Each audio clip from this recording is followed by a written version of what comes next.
یہ جو کچھ لوگ کہتے ہیں نا کہ جس سے محبت ہو تو اسے چھوڑ دو، بروز قیامت جب اللہ تم سے پوچھے گا اے میرے بندے تو نے میری خاطر اپنی کون سی محبوب چیز قربان کی، تو تمہارے پاس جواب دینے کو کچھ تو ہوگا۔ ایسی باتیں کتابوں میں بہت اچھی لگتی ہیں، لیکن ان کا حقیقت سے دور دور تک کا کوئی واسطہ نہیں ہے۔ محبت کر کے کسی کو چھوڑنا یہ ایک گھٹیا ترین عمل ہے۔ محبت کرنا گناہ نہیں ہے، کیونکہ اگر ایسا ہوتا تو اللہ کبھی نہ کہتا جس سے محبت کرتے ہو اس سے نکاح بھی کرو۔ محبت یا تو ہوتی ہے یا نہیں ہوتی، درمیان کا کوئی راستہ نہیں ہوتا اس میں۔ اگر محبت کرتے ہو تو اسے نکاح تک پہنچاؤ۔ کچھ لوگ اپنی محبتوں کا مان رکھ کے اسے حلال تک لے جاتے ہیں، اور کچھ کم ظرف لوگ ذرا سی آزمائش پر اپنی محبت کو بیچ راستے میں لاوارث چھوڑ دیتے ہیں۔ ایسے لوگوں کے لیے محبت حرام ہے۔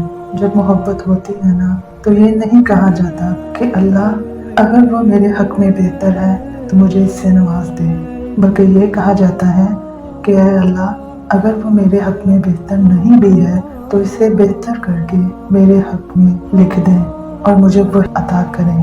پھر ایسی محبت کرنے والوں کو میں نے نمازوں میں روتے ہوئے بھی دیکھا ہے، اور ایسی محبتیں ہی سچی محبتیں ہوتی ہیں۔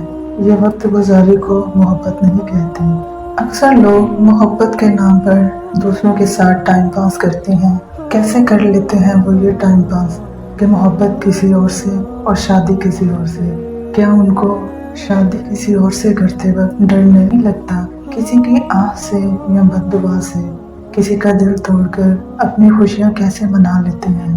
اتنی قسم کے وعدے جو کیے ہوتے ہیں ان کا کیا ان کا ضمیر ملامت نہیں کرتا انہیں؟ ان کو کیا پتا کہ ان کا ٹائم پاس کسی کی لائف برباد کر دے؟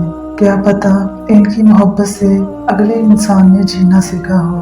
کیا پتا ان سے شادی کرنے کے اس نے کتنے خواب دیکھے ہوں؟ کسی کو چھوڑ کر کیسے خوش رہ لیتے ہیں؟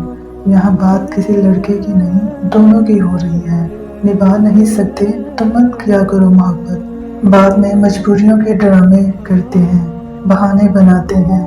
خدارا محبت کو پاکیزہ جذبہ ہی رہنے دیں۔ وقت گزاری کو یا تجسس کو محبت کا نام مت دیں، اور اگر اتنی ہی محبت ہے کسی سے تو نکاح کر لیں۔ یہ 1 سال 5 سال یا 10 سال کے ریلیشن میں رہ کے کسی اور سے شادی کر لینا، کیا آپ کو نہیں لگتا کہ یہ خیانت یا دھوکہ ہے؟ زندگی میں دل آزاریوں کی قیمت چکانی پڑتی ہے۔ شاید انسان بھول جاتا ہے لیکن کائنات کا مالک ہرگز نہیں بھولتا۔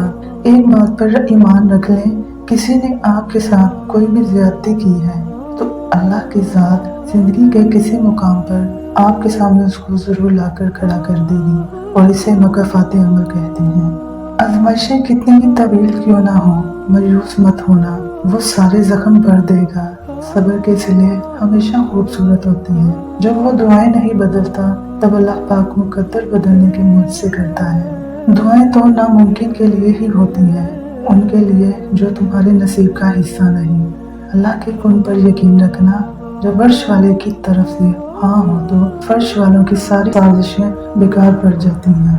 آپ اللہ کے رحم کی انتہا دیکھیں کہ اللہ ہمیں تسلی بھی ان الفاظ میں دیتا ہے جن سے ہمارا دلی تعلق ہو، وہ الفاظ جنہیں سن کر انسان کے دل کو سکون مل جائے۔ جیسے اللہ پاک سورہ طور کی آیت نمبر 48 میں فرماتا ہے کہ تو اپنے رب کے حکم کے انتظار میں صبر سے کام لے، بے شک تو ہماری آنکھوں کے سامنے ہے۔ یعنی اس مشکل گھڑی میں اللہ نے آپ کو اکیلا نہیں چھوڑا، بلکہ وہ آپ کے سبھی حالات سے واقف ہے اور آپ کی نگہبانی فرما رہا ہے۔ اس لیے آپ نے ہمت نہیں ہارنی، بلکہ صبر کے ساتھ اللہ کے فیصلے کا انتظار کرنا ہے۔ یقین مانو تمہارا رب واقف ہے ہر چیز سے جو تم دل میں دبا لیتے ہو۔ وہ جانتا ہے ہر اس آنسو کو جو تم خود سے بھی چھپا لیتے ہو۔ تمہارا رب تم سے ناراض نہیں ہے۔ ہمیشہ اللہ پاک سے اچھا گمان رکھیں۔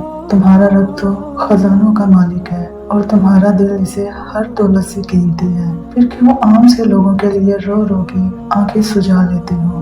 ہاں ابھی زخم تازہ ہے، دل کو سنبھالنا مشکل ہے، مگر وہ بھر دیتا ہے ہر زخم جب تم تقدیر کا فیصلہ رب کو تھما دیتے ہو۔ اللہ کی چاہت ہی سب کچھ ہے، اس کی رضا میں ہی سکون ہے۔